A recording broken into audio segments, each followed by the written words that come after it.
Hello guys, welcome back to our channel. So in the previous video we saw the mathematical functions, that is ceiling function, floor function, etc. and we saw them how to get our data according to that particular function in our queries.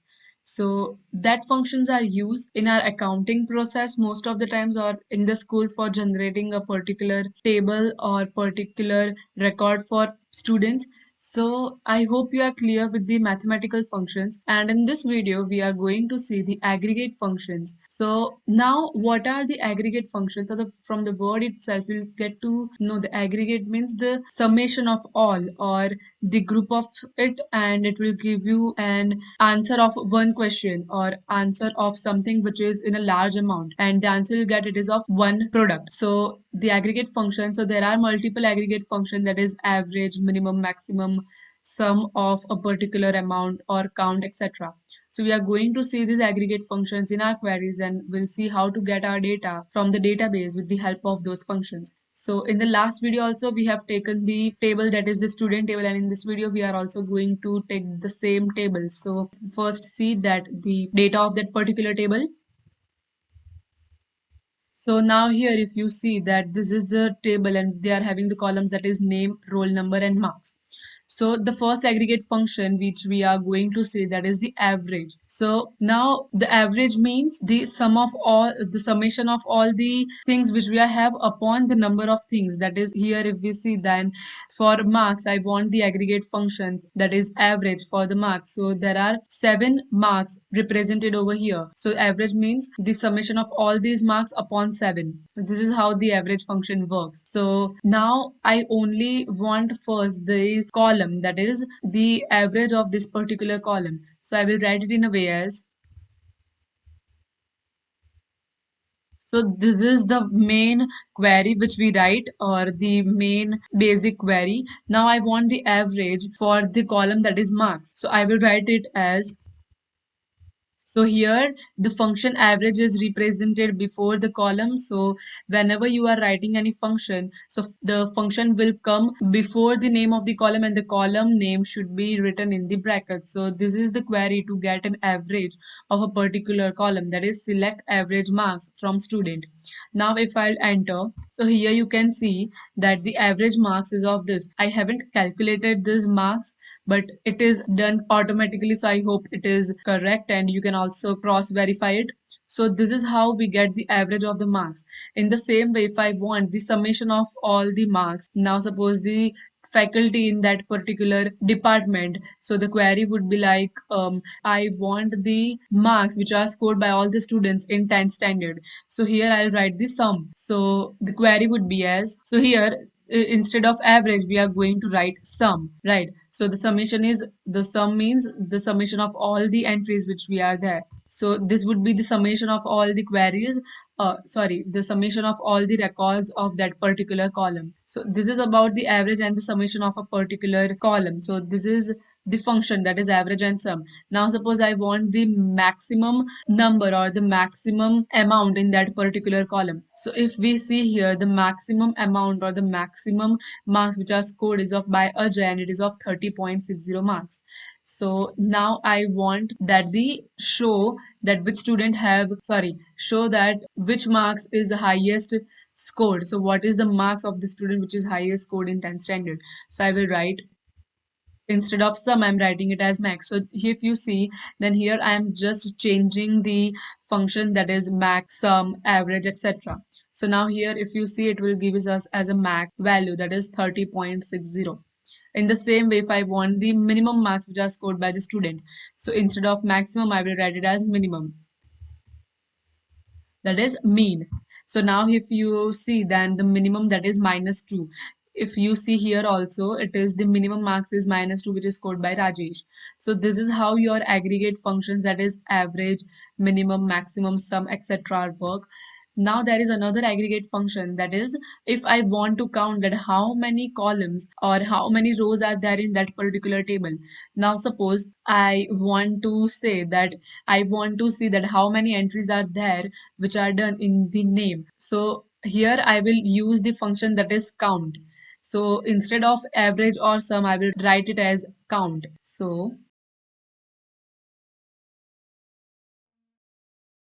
So here if you see, then there are 7 entries which are done in this table, that is for this particular 7 students. So now the count is the function which you can use for any of the columns, because it depends on the entries, that how many entries are there in that particular column.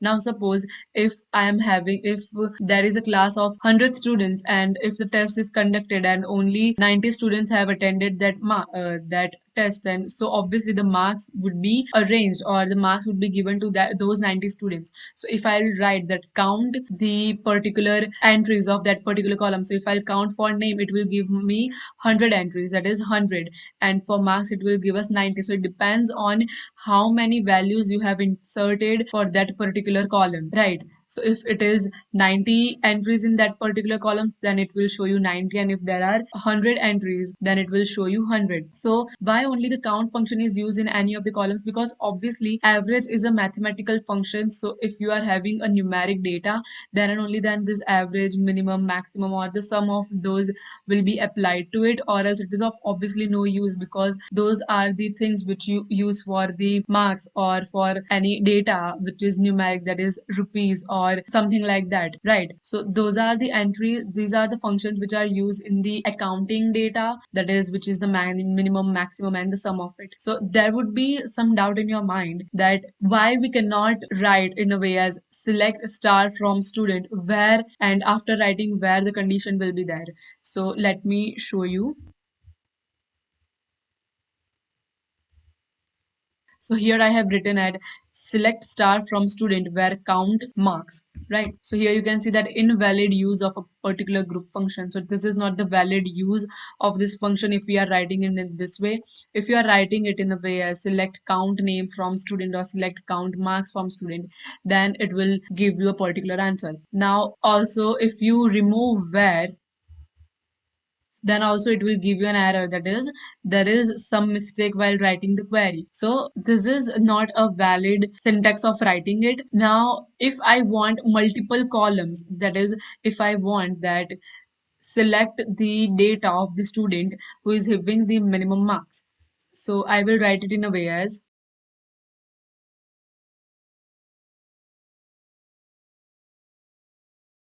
so I have written as select name comma minimum marks from student. So here you see then it is giving us an detail, that is Ajay and -2. But if we see in the table, then it is Rajesh, not Ajay. So Rajesh has scored -2 marks and Ajay has scored 30.60 marks. But here it is showing us as -2. So now why it is showing us? So here we have only written minimum marks, right? So here we have not mentioned that for which student we want. So this is the garbage value which is giving us, that is not for Ajay, right? It is not for Ajay, or it is not for something else. It is only giving us the first entry which is there in our column. So it is not basically used.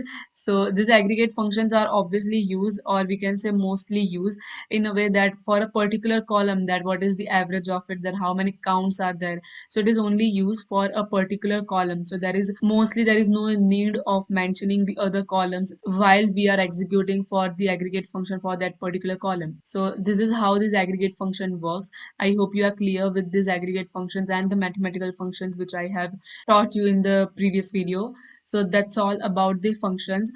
And there are also many other functions, that is string function, date function, etc. But those functions are not basically mostly used. These are the functions which are used in our day-to-day life. You can also go through those functions, only there are few functions for them, so you can go through it, and if you have any doubt, then you can ask me in the comment section.